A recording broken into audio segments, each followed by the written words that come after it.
বেগুন ভাজা তো অনেক রকম ভাবেই বানিয়ে খেয়েছেন, তবে এইভাবে একবার বেগুন ভাজা বানিয়ে দেখবেন, এক থালা ভাত এই বেগুন ভাজা দিয়ে খাওয়া হয়ে যাবে।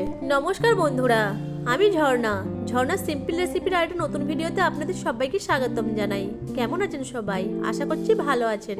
আজকে আমি একটু অন্যরকম ভাবে বেগুন ভাজা রেসিপি শেয়ার করব। বাড়িতে কোনো গেস্ট এলে সাইড ডিশ হিসাবে এই বেগুন ভাজাটা রাখতে পারেন। খেতে অসম্ভব মজার হয় এই বেগুন ভাজাটা।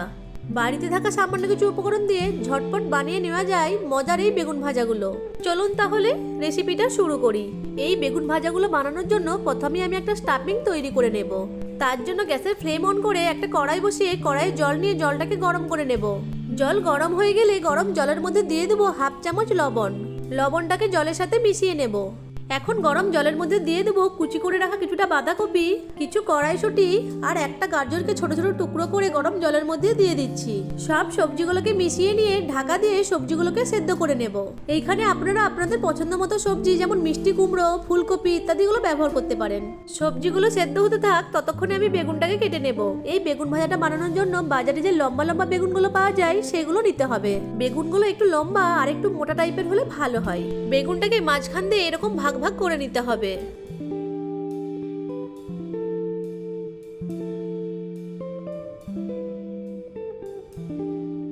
এরপর বেগুনের এক সাইড থেকে কিছুটা অংশ কেটে নেব। এরপর বেগুনের দু সাইড দিয়ে ছুরি দিয়ে এইভাবে একটু কেটে নিতে হবে।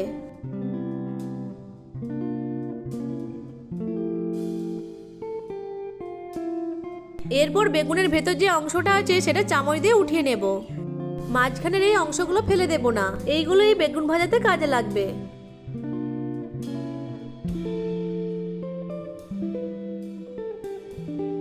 একইভাবে সব বেগুনগুলোকে কেটে নিচ্ছি।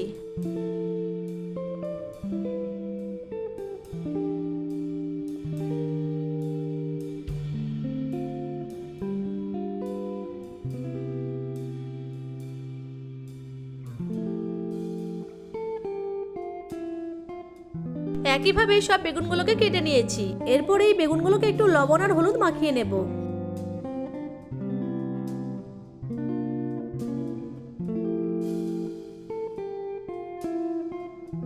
সব বেগুনগুলোকে লবণ আর হলুদ মাখিয়ে নিয়েছি। এখন এগুলোকে এক সাইডে রেখে দেব। এরপর বেগুনের এই ভেতরের অংশগুলো যেগুলো চামচ দিয়ে বের করে রেখেছিলাম সেগুলোকে ছোট ছোট টুকরো করে কেটে নেব। ছোট ছোট টুকরো করে কেটে নিতে হবে যাতে মিশ্রণের সাথে মিশে যায়।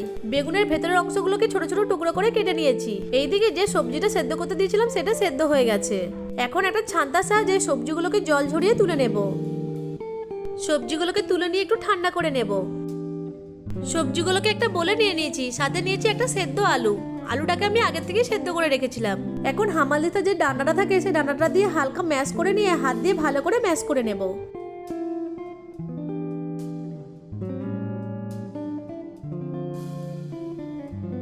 সবজিগুলোকে ভালো করে ম্যাশ করে নিয়েছি।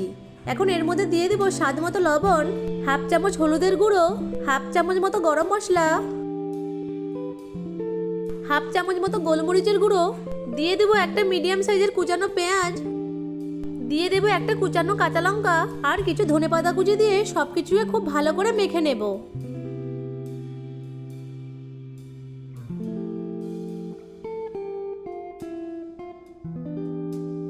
এরপর একটা ডিম ভেঙে এর মধ্যে দিয়ে ভালো করে মিশিয়ে নেব।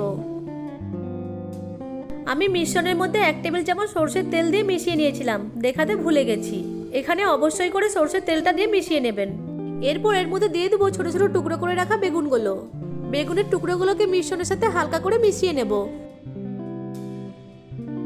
বেগুনের ভেতরে দেওয়ার জন্য মিশ্রণটা তৈরি হয়ে গেছে।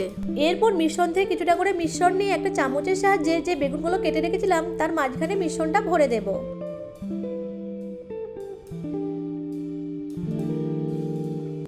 বেগুনের মধ্যে মিশ্রণটা ভরে নিয়েছি। একইভাবে সব বেগুনগুলোর মধ্যে মিশ্রণটা ভরে নেব।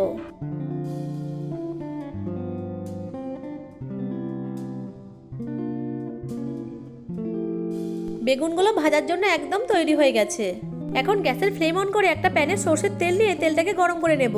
বেগুনগুলো সরষের তেলেই ভেজে নিতে হবে। সরষের তেলেই বেগুন ভাজলে বেগুনগুলো খেতে বেশি টেস্টি লাগে। এক এক করে বেগুনগুলো তেলের মধ্যে দিয়ে দেব। বেগুনে যে দিকটা মিশ্রণ দিয়ে ফিলিং করেছি সেই দিকটা প্রথমে তেলের উপর দিয়ে দিতে হবে। এরপর ঢাকা দিয়ে বেগুনগুলোর এক পাশ ভালো করে ভেজে নেব। এক পাশ ভাজা হয়ে গেলে বেগুনগুলোকে উল্টিয়ে ঢাকা দিয়ে অপর পাশটিও ভালো করে ভেজে নেব।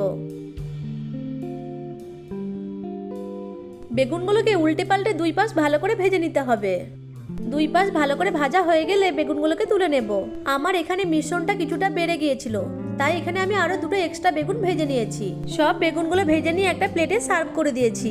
বাড়িতে একবার এইভাবেই বেগুন ভাজা বানিয়ে দেখবেন, ছোট থেকে বড় সবাই খেতে খুবই পছন্দ করবে। এরকম বেগুন ভাজা থাকলে গরম ভাতের সাথে আর কিছুই লাগবে না। আশা করছি আজকের রেসিপিটা আপনাদের কাছে ভালো লেগেছে। ভালো লেগে থাকলে আমার ভিডিওটিকে লাইক, কমেন্ট, শেয়ার আর চ্যানেলটিকে সাবস্ক্রাইব করে পাশে থাকা বেল আইকনটিকে অন করে রাখবেন আমার পরবর্তী ভিডিও নোটিফিকেশন সবার আগে পাওয়ার জন্য।